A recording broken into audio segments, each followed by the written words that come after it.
This is the MFG Monkey Podcast. We sit down with leaders and innovators in the industry to talk about manufacturing, business, and the stories behind their successes. I'm your host, Dustin McMillan, owner and founder of McMillan Co.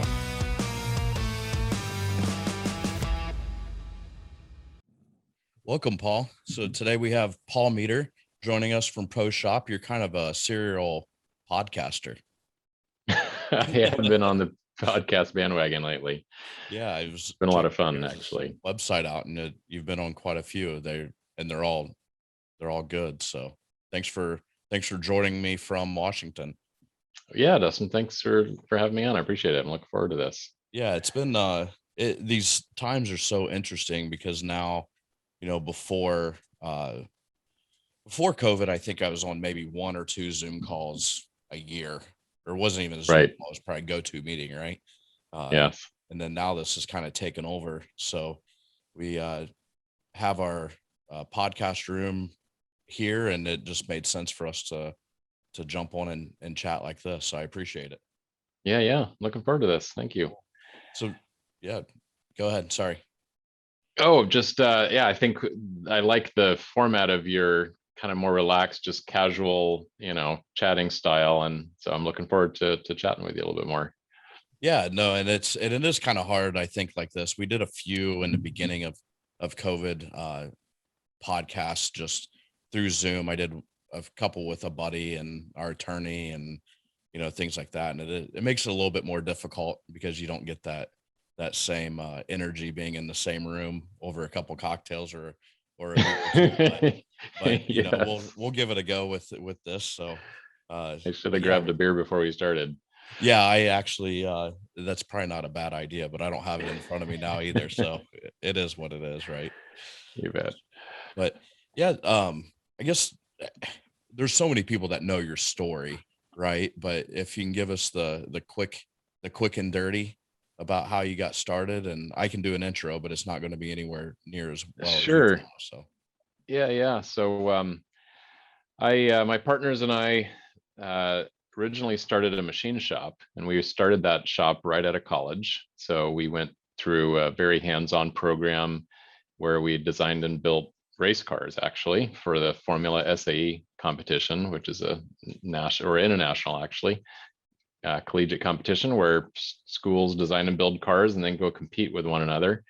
It's incredibly fun. An amazing learning opportunity to have real world hands-on experience. And in the school that we went to, we had a full machine shop available to us. So CNC mills and lathes and manual mills and welders and press brakes and all that kind of stuff. And so we just got to make stuff and fell in love with it. So we just decided to start a machine shop. And as we grew that shop and added more people and it got more complicated and just more things to keep track of, we started looking for some software to help organize everything. We were using Excel spreadsheets and we just couldn't find anything that we thought was adequate for our needs as a job shop. And so rather than buying something and still having lots of spreadsheets, we just decided to hire a software developer and just build something for ourselves. And so we hired that guy. His name is Matt in 2000, and just kept kind of growing the company, building features using this ProShop as it came to be known. It wasn't called that originally. Right. Just kind of as the backbone of our growth, organizing our all of our jobs and our quoting and our quality. As we got ISO and AS certified, we built all the features and modules for that. And it wasn't until about 8 years later that our biggest machine shop customer decided to ask us if we would sell it to them. And after some discussions and deliberations, we decided to give it a try. Yeah. And it went so well that they started referring us to other companies, and it just kind of went from there. And so we eventually sold that machine shop and went full-time into software in 2016. Yeah, and haven't looked back, huh?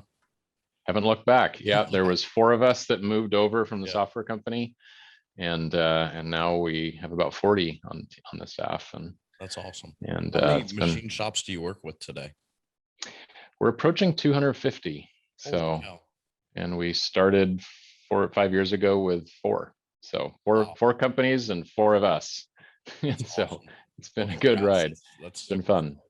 Yeah. And it's an incredible honor to work with these, companies, mostly family run, small, medium size, that are just putting their heart and soul into what they do every day. And it's an honor to work with them and help them grow and Yeah. make their businesses easier and more successful. Well, it is great. And we are, it's ever more important to stay on the cutting edge of things, especially with quoting. And then once you win the business, to make sure you can get it through the shop on time and the quality that everyone deserves. And we see so many machine shops out there that just refuse to change. Yeah. And it's scary because you don't know if they're refusing to change because they're complacent, or they're just afraid of the technology, uh, or the investment piece of it. What's the biggest thing that you guys run into?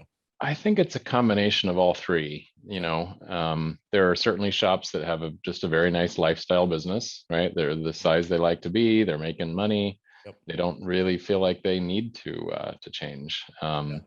and that's not necessarily a bad thing. No. But the old saying goes, if you're not moving ahead, you're moving backwards. And so I do think those shops are at a little more risk of becoming a little more obsolete, and maybe having their customers move to shops that are pushing that boundary of new technology and can provide Yeah. more accurate, lead times and quoting and better services and better quality reports, or whatever all the things are that are the sort of that winning formula that's going to lead to long-term client success. Sure.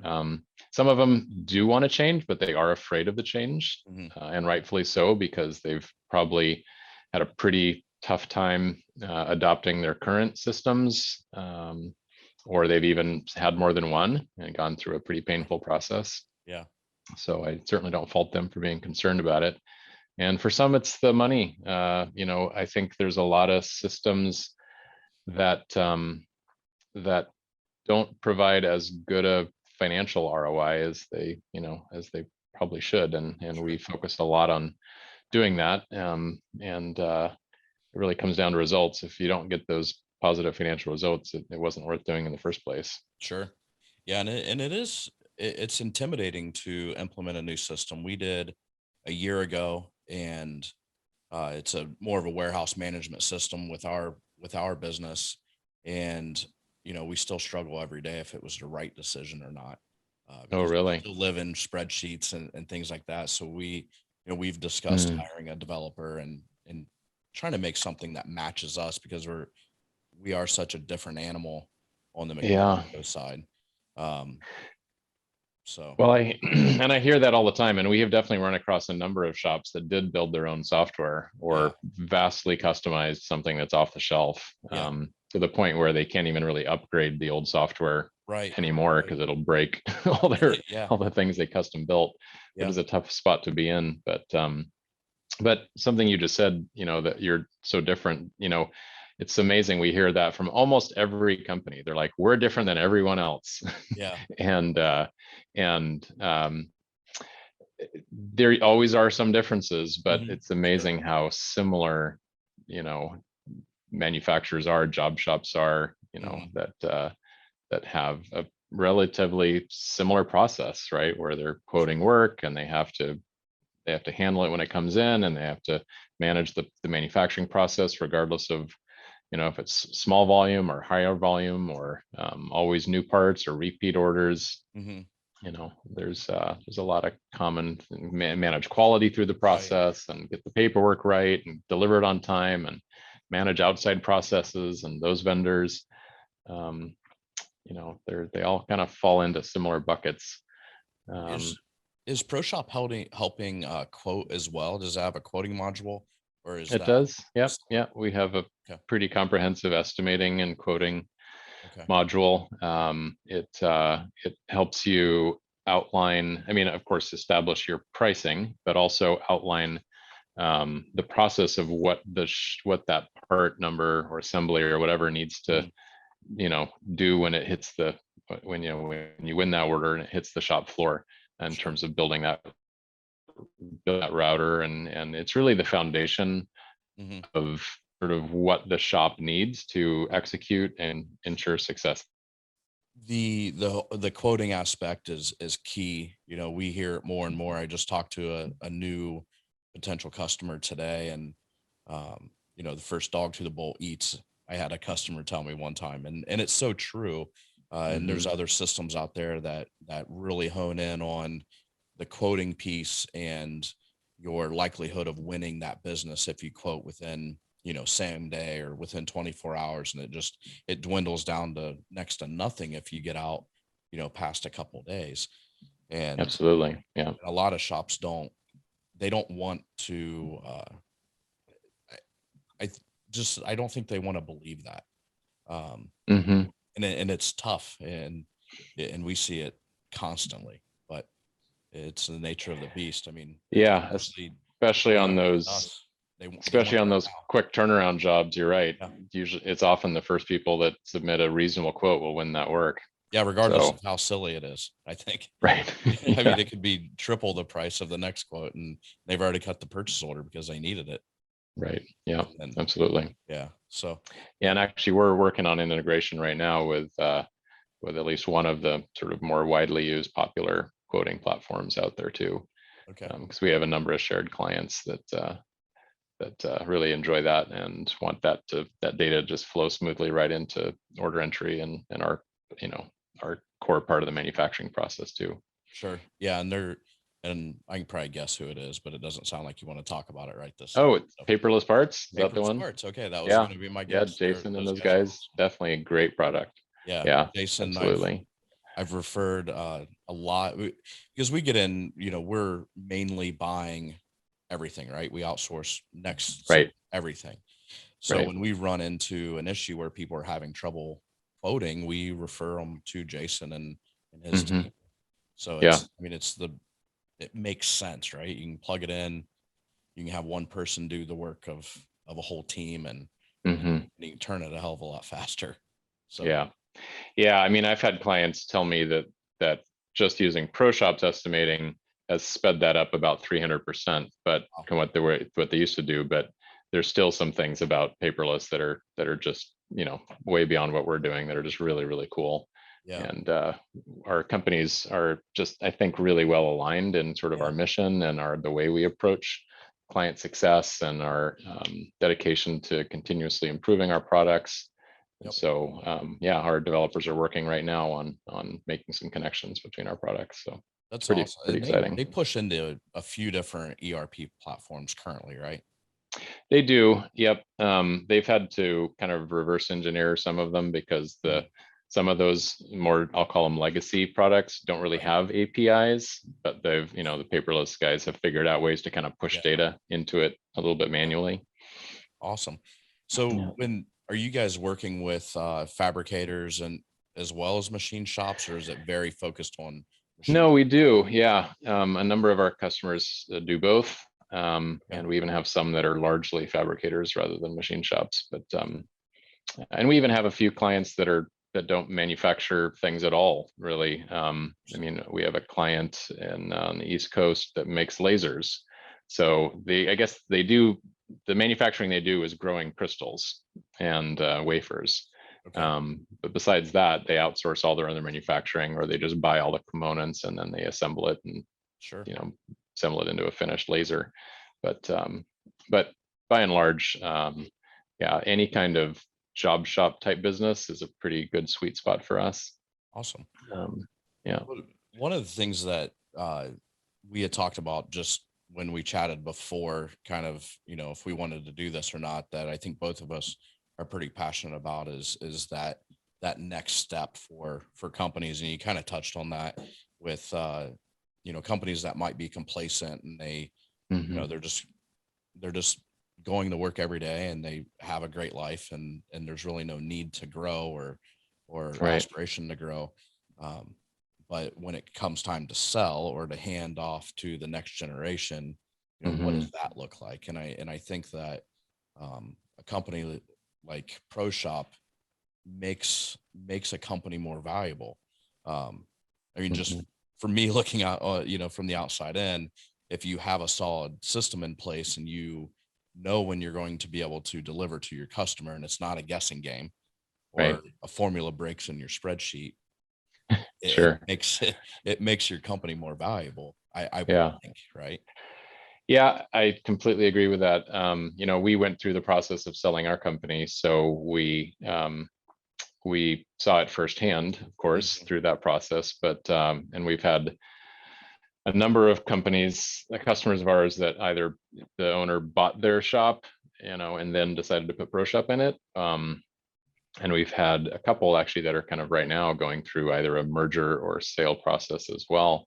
But just universally, whether it's a machine shop or any other kind of business, Mhm. if a company has well-defined business processes that are being run by a team, and that the formula for having happy clients with good quality parts on time really comes down to systems and the people running those Sure. systems.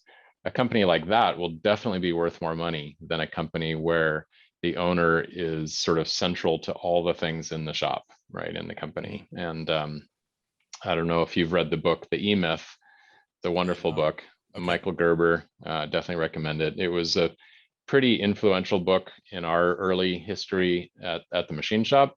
And basically, the concept behind the book is E-Myth stands for entrepreneurial myth. And the idea is that if you are really good at some kind of technical craft, then you'll be good at running a business that is doing that craft. So like if you are a tool maker, you'll Right. be good at opening a tool and die shop and running that shop. And that's Sure. just just generally speaking not the case. Right. Um, but the sort of the premise of further expanded is that if you can design your business as if it was a prototype of a franchise, imagine you wanted to open 100 more of your same exact business, Hmm. and you needed to kind of develop a prototype of what that should look like if you were giving it to someone else to open and run, and it should operate exactly like you run your business. Right. It's got to come down to process, right? So, you yeah. can't you can't be in all 100 of those other shops Right. as the central person. So when you have a company that is built like that, that's all tied up around that owner, then you really are limiting yourself. If you're going to sell it just to a third party, you're limiting yourself to someone that wants to be an owner operator and isn't afraid of what they're getting into, with you if you disappeared a month after they sell it to you, Hmm. or you sell it to them, that they're left with this company that's just really tied up around the previous owner. So Right. yeah, any company that can use technology or systems or processes to make that sort of scalable system is going to be worth more money. Yeah. Well, uh, and they're absolutely going to win more business because it's such an easy conversation with a new potential customer that uh, they don't know who you are, mhm, and they want to make sure that they get their product on time. And outside of you just saying, "Hey, we have a 98% on time delivery," anyone can say that, right? But if you can mhm. show them this is how we deliver 99% of the time on time, and here's our track record, and Yeah, this is why we do it and how we were able to do it. It just you win that business so much easier than well, yeah, we use this program and we have a couple spreadsheets that we verify the program with, and all companies are do that. Well, I shouldn't say all, but there's major companies that are still operating that way that do $100 million in business or more, and mhm. Yeah, they're almost guesstimating if they're going to be able to get it out. Or I've been involved with companies that the squeaky wheel gets the grease type of thing, and because they have so many orders that are late, that the customer that is complaining the most, they just get bumped to the front of the line, sure, and it sure. screws everything else up. Yeah, no, you're spot on about that. Both, the whole concept of using your business processes and your systems as a sales tool. Hmm. I've been saying that for years, in that, like when we ran our shop, if we could get a buyer to come visit us, or even just on a, on a go-to meeting back in the Right. day, Yeah. or a WebEx, that, the first thing we would do is we would show them ProShop. We would show them our systems. We'd show them how we run our business. We'd show them the metrics, and we'd show them how we're going to take care of them as a client, and guarantee that delivery and quality.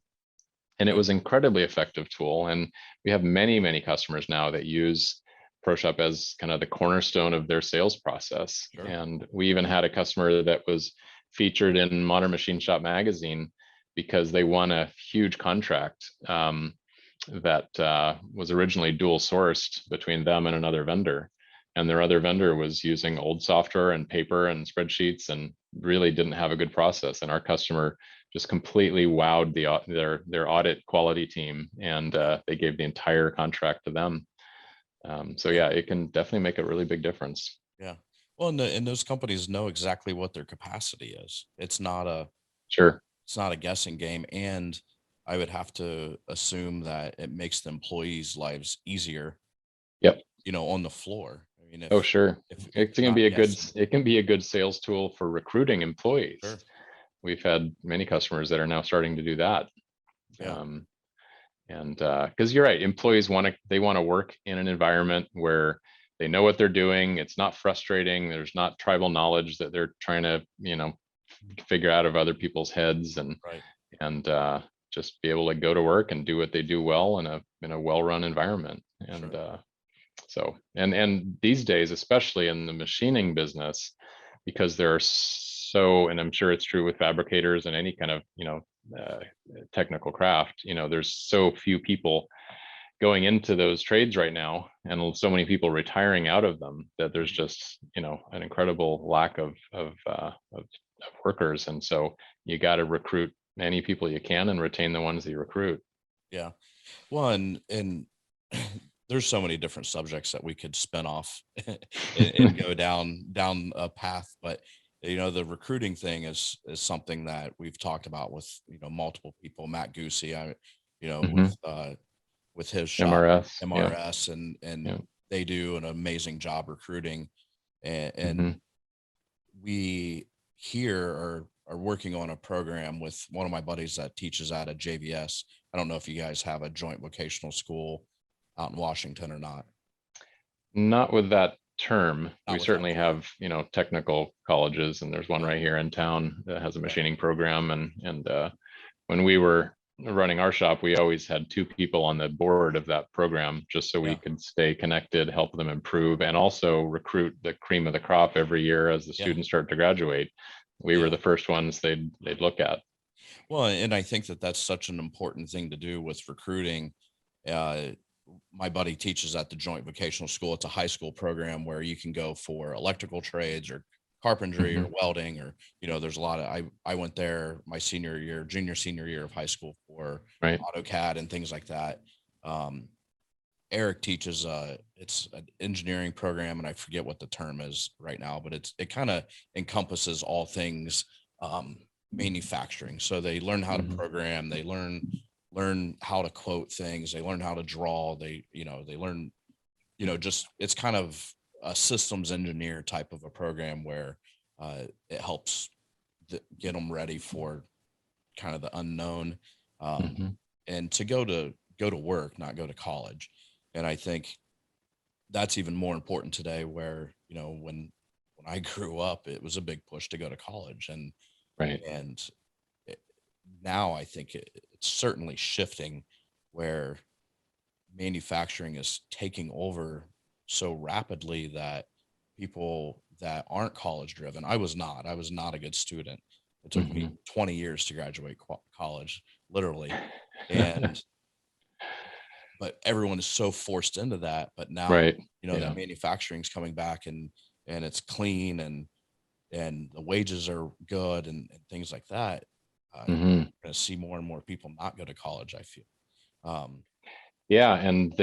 And college has become so expensive, and it's unclear that a college degree is going to necessarily provide a great ROI unless you're doing something, highly specialized, right? Law or medicine or engineering. But to go get a degree, it's, why spend $80,000 on that? Absolutely. Yeah. You could have been working 2 years earlier, Right. making probably almost the same money Sure. with a much, much lower cost of that education. Yeah. And it's never going to replace the nursing and doctors and lawyers, Of like course. you Of said, course. those things are, it's not like you can pick up a book or, read on your own. There's those Sure. people out there for sure. But, Yeah. going back to the transition from companies, what Mhm. made you so passionate about just following that? I mean, that subject, that was one of the things that you came up that you just really enjoy. What sparked that? I mean, so when we went into that very first customer, we figured it would just, they'd use different screens, they would, make things a little bit smoother or easier or whatever. It made such a huge impact to the people and the business. You mentioned earlier about just sort of business process and which companies screaming the loudest. Right. They were very similar to that in some ways. They mentioned that they had a late order list that was about 6 pages long Holy all cow. the time, like for years. That's just how long it was. And they employed 2 full-time expediters. That's all they did, was run around and expedite jobs. And within just 3 or 4 months of putting ProShop in, that 6-page list was down to like less than a few line items. Wow. And they didn't need those full-time expediters to do those jobs anymore. So they Right. put them into more value-added positions. And their main production manager, who was our our main contact, he's like, this is changing our lives. Like, work is better, it's more fun, we're less stressed, I get to see Right. my family and kids more. And it was just such a like an emotional impact for me and my partners. And then we did it again at another couple of shops, and they just, it made such a big impact. And we've always been, and I think over the years I've gotten even more passionate about the importance of manufacturing to our economy, and especially the metal manufacturing. Like, everything in the world originates with metal in some way or another, Sure. whether it's your cell phone, which actually is made up of machined parts, or machines that are making all the electrical parts, or your shirt, or whatever, the table you're Right. sitting in front of it, all those things originally have fabrication and machining and metal. Right. And so supporting those kind of companies is really important. And it's just, and because most of our clients and most of these companies are, smaller family run businesses, and they're doing their best to grow their companies and support their local economies and hire people and have good jobs. It's like the best thing ever. It's so rewarding Yeah. to work with them so intimately. Have you worked with companies that wanted to sell and they brought you guys in to implement your ERP to get them ready to sell? I mean, have you guys had Not any case studies of yeah, that? not specifically yet. We do have some that are kind of approaching that. I have 2 clients right now that sort of, confidentially on the side are like, hey, I think I'm thinking about selling my company. And, I know you went through that process, and we now think we're ready with everything's running pretty smooth. And we've even had, although I've had the opposite, actually, I had a client in Idaho.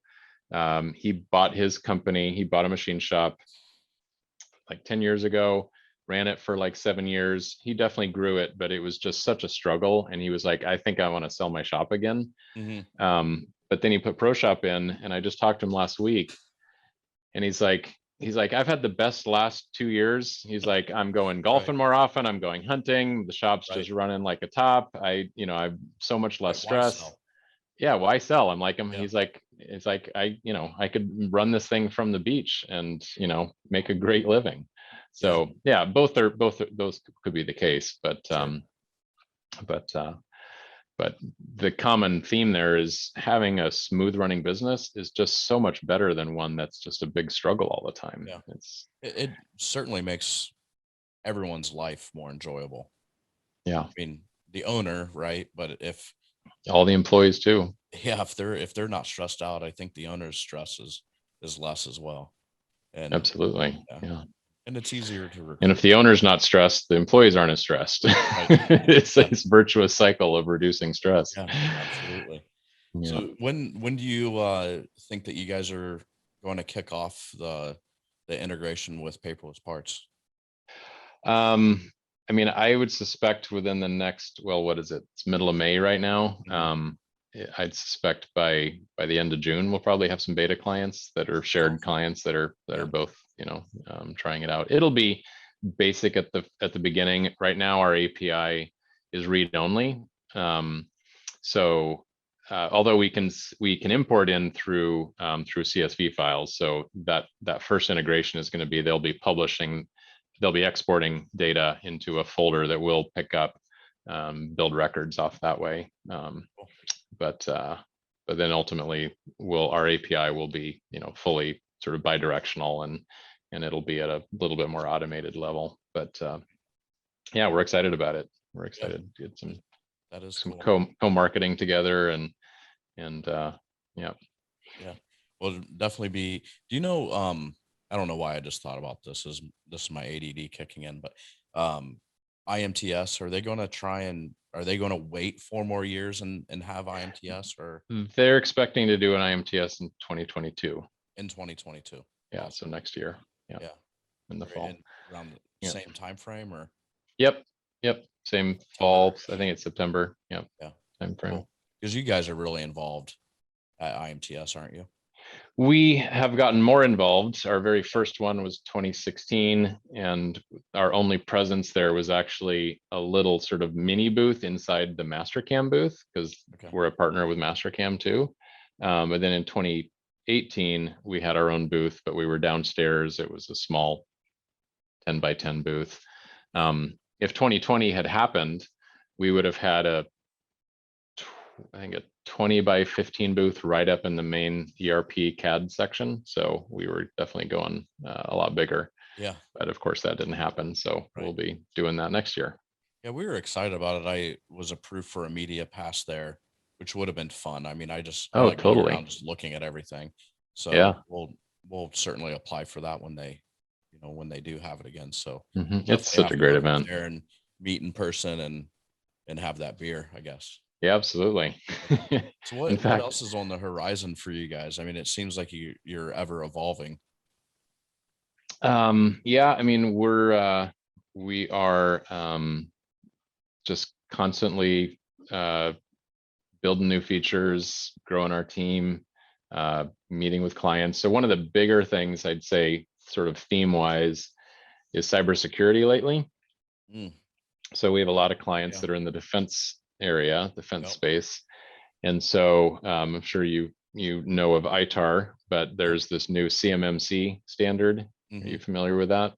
Not familiar. I've heard it. Okay. We just literally are going through the NIST, the NISTS. Yep. 800/171. Yeah. Fun stuff. So.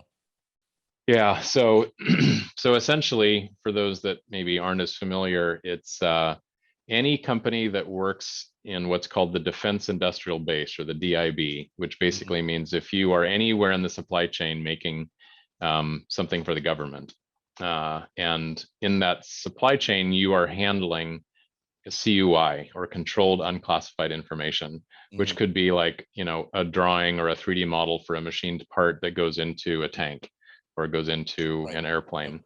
If your company is handling that kind of information, you will be required to go get a third-party certification to CMMC, which stands for Cybersecurity Maturity Model Certification. And so it's very similar to ISO 9001 or AS 9100, where it's a third-party auditor to an explicit standard.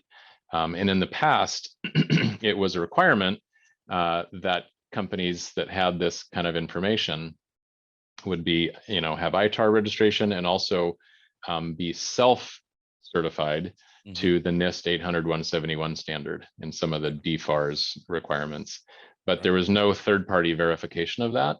And there was enough companies that said they were compliant, but really weren't actually all that compliant, and got in trouble with with unclassified data being shared with people and companies and countries that it shouldn't be shared with. Right.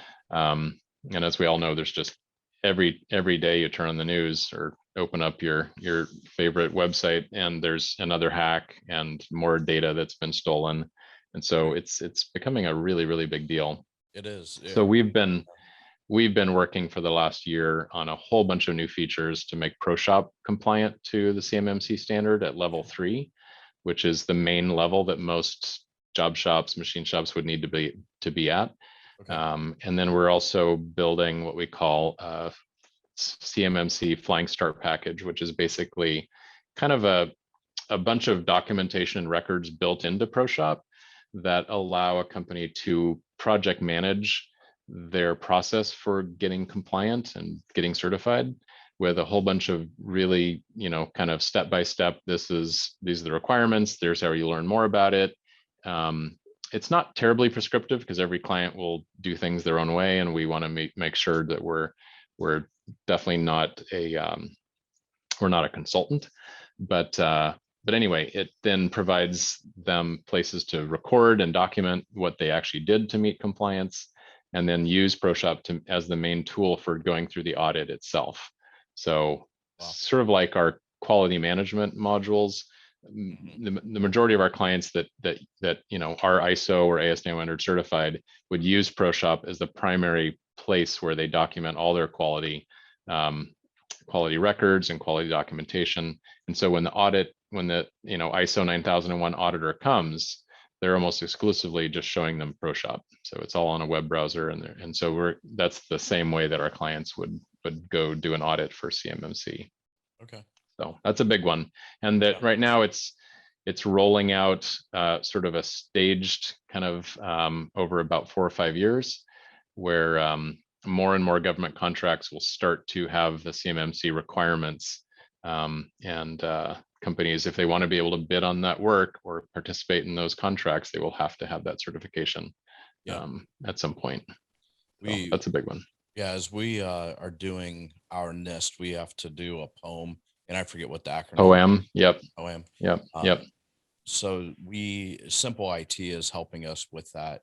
We had AJ Nice. or on our show beginning of the year, I guess. And his team is, they're rock solid, and that's what they do with the cybersecurity. So he came on and we had talked about a lot of cybersecurity stuff.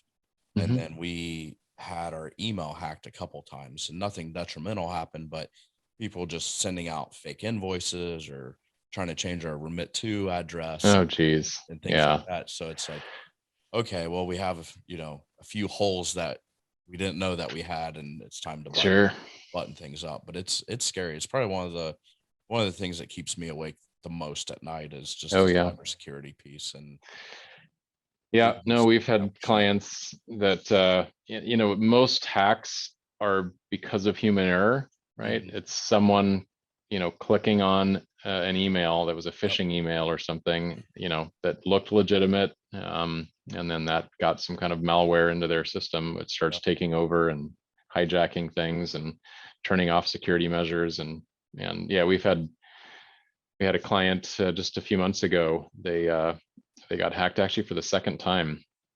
And they were pretty far along the NIST 800-171 standard themselves. So they had pretty good cyber hygiene, but it wasn't, they had a few gaps clearly.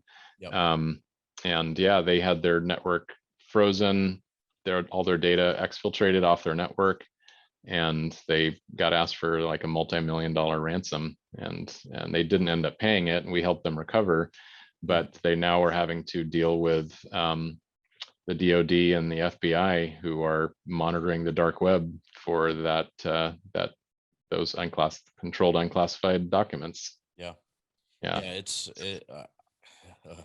It scares the hell out of me.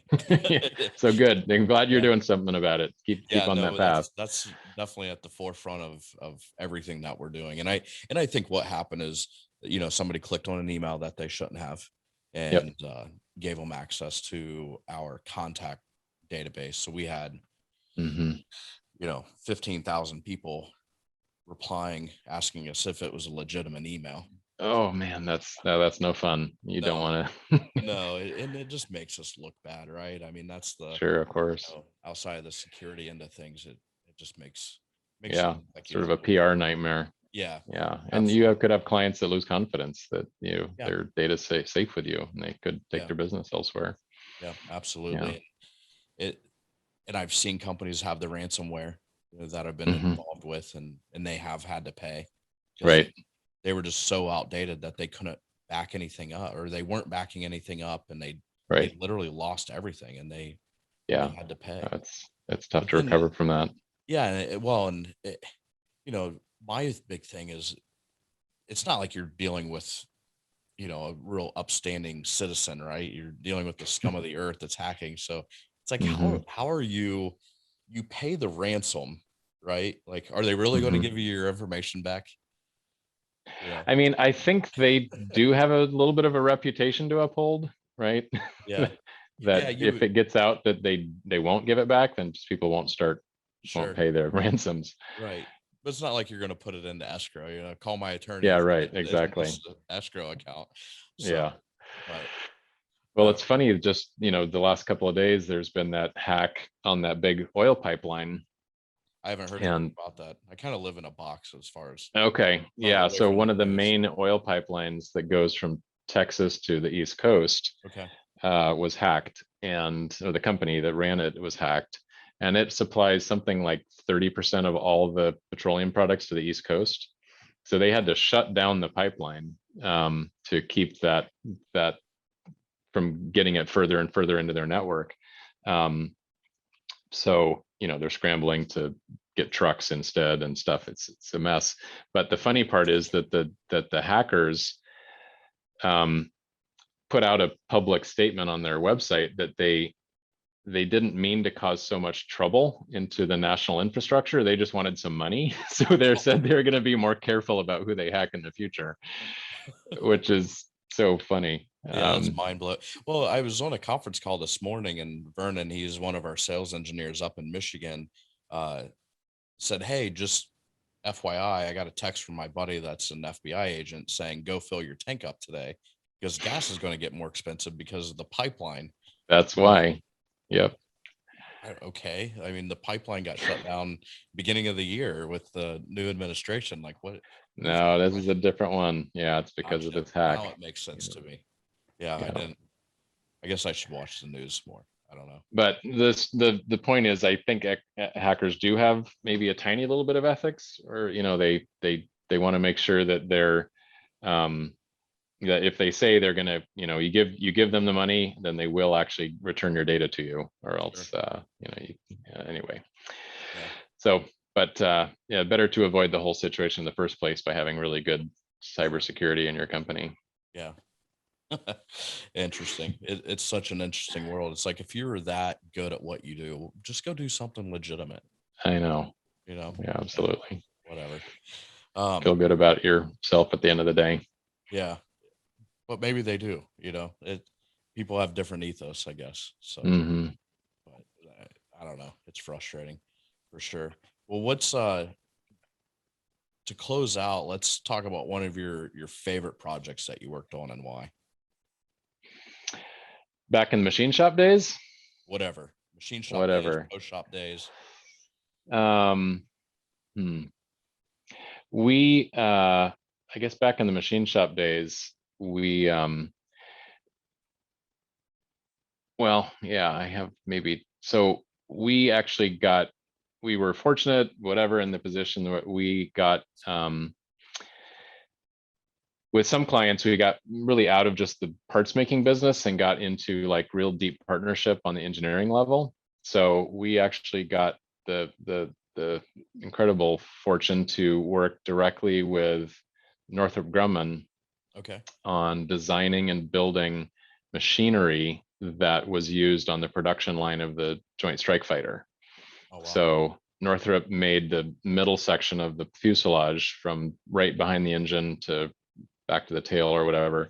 Mhm. And uh, and so we got to design and build a couple of different things, but most notably was these they were about 4 feet in diameter, these big rings that had a whole bunch of mechanisms that they would install them into the leading edge of that that sort of area where that would mate up to the engine. And they would build the cockpit, or they'd build that section of the fuselage, and then they would ship it on a truck over to Texas, where Lockheed Martin would integrate it into the finished airplane.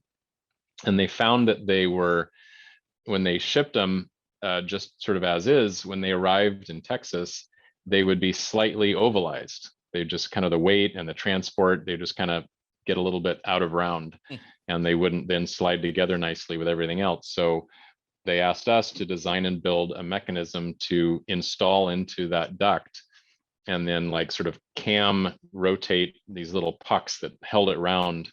And that was just such a cool project, going down to Northrop on the Joint Strike Fighter line. And talking to the engineers and the people doing stuff, and then going back and designing this whole mechanism and machining all the parts and putting it together and testing it and laser tracking it. And it's such a cool project. Just geeking out on the technical parts and the fact that it's for this cool plane. The DoD, there's so many cool projects that you can get involved with that it is very rewarding to figure those things out. We did a project, it was a long time ago. It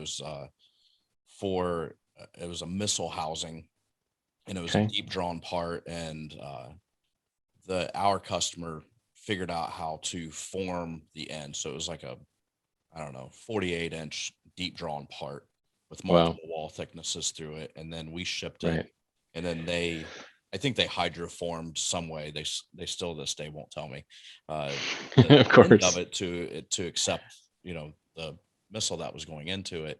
And it was just from Columbus, Ohio to Elkhart, Indiana, but the temperature change would push some of the parts out of tolerance spec. And so we really had to keep the standard deviation very, very tight, and the humidity and the temperature. So we were doing interesting things where, it would have to go into a truck and sit, and then we would test them to make sure that when they got to their shop, they would still be in tolerance. So those things. It is amazing how complex the supply chain can get when you're dealing with things like that. It's something just a few degrees will throw something out, or who would think that something that big would get out around just shipping. I know. It's made out of really strong carbon fiber. That's what makes it so fun. That's what makes this whole industry so fun and fascinating. Sure. Oh, absolutely. And reward. I mean, it's just so rewarding to accomplish those things. So because you're solving real world problems that affects, big systems and big companies and programs. And